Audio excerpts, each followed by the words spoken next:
জনবান্ধব police বাহিনী গড়তে police সংস্কার কমিশনের বিভিন্ন সুপারিশমালাকে ইতিবাচক হিসেবে দেখলেও পুলিশের পোশাক পরিবর্তনের সিদ্ধান্তকে সমালোচনার চোখে দেখছেন সাবেক আইজিপি সহ অপরাধ বিজ্ঞানীরা। পোশাকের তুলনায় পুলিশের আচরণ পরিবর্তনের উপর গুরুত্ব আরোপ করেন তারা। সেই সাথে পোশাক পরিবর্তন অতীতেও খুব একটা সুফল বয়ে আনেনি বলে মন্তব্য তাদের। মইদুল ইসলামের রিপোর্ট।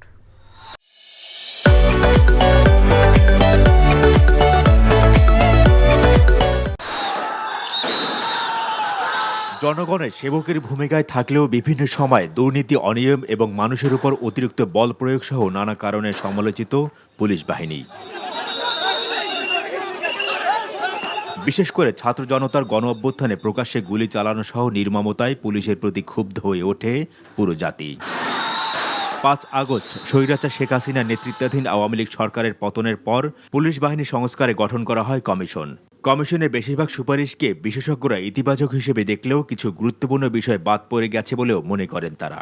মৌলিক একটা জিনিসের প্রতি এমফাসিস দেওয়া উচিত ছিল, সেটা হচ্ছে 1861 সালের পুলিশ আইন।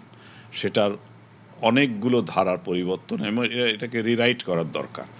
সেই সম্বন্ধে তারা স্পেসিফিক কিছু বলে নেই। যে রাজনৈতিক প্রভাবমুক্ত করা দরকার, তো রাজনৈতিক প্রভাবমুক্ত কি করে হবে সেটা পরিষ্কার করে বলা নাই।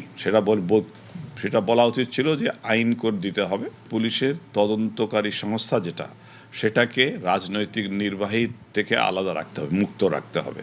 তারা ইন্ডিপেন্ডেন্ট হবে না, কিন্তু ফাংশনালি অটোনমাস হবে।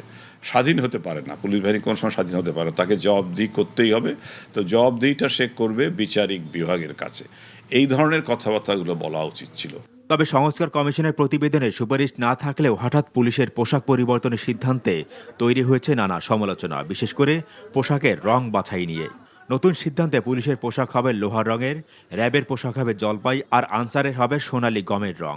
বিগত দিনেও পোশাকের পরিবর্তন হয়েছে, তবে তা পুলিশের সেবার মান বা আচরণ পরিবর্তনে কোনো ভূমিকা রাখেনি বলেও বলছেন বিশ্লেষকরা। 100 বছরে অন্তত 3-4 বার পুলিশের ইউনিফর্ম চেঞ্জ হয়েছে, তো তাতে করে কি আচরণগত পরিবর্তন হয়েছে? তো আমরা সবাই তো বলে যে হয়নি। পোশাকের রং সাথে পুলিশের পারফরমেন্স বা তার কার্যক্রমের কোনো প্রত্যক্ষ যোগাযোগ নেই। এ ধরনের কোনো স্টাডি, কোনো গবেষণার রিপোর্ট আমি দেখিনি, আমার জানা নাই। ড্রেস চেঞ্জ করলেই বা পোশাক বদল করলেই যে একটি সংস্থার বা একটি সংগঠনের যে ফিলোসফিক্যাল ফাউন্ডেশন বা তাদের কার্যকলাপের যেই মোডাস অপারেন্ডি বা তাদের কার্যকলাপের যে ইফেক্টিভনেস, সেটা যে খুব র্যাডিক্যালি চেঞ্জ হবে, সেটার কিন্তু আমি মনে করি খুব সুযোগ নাই। সকল ধরনের পলিটিক্যাল বায়াসের বাইরে থেকে পুলিশকে পদায়ন, বদলি এবং প্রমোশন, এই বিষয়গুলো আসলে নিয়ন্ত্রণ করতে হবে। ব্রিটিশ শাসন আমল থেকে এখন পর্যন্ত বেশ কয়েকবার পরিবর্তন আনা হয়েছে পুলিশের পোশাকে। 2004 সালে বড় ধরনের পরিবর্তন দেখা যায়। এখন আইন শৃঙ্খলা রক্ষাকারী বাহিনীর তীব্র ভাবমূর্তি সংকটের মধ্যেই পরিবর্তিত হচ্ছে পুলিশ, র্যাব ও আনসারের পোশাক।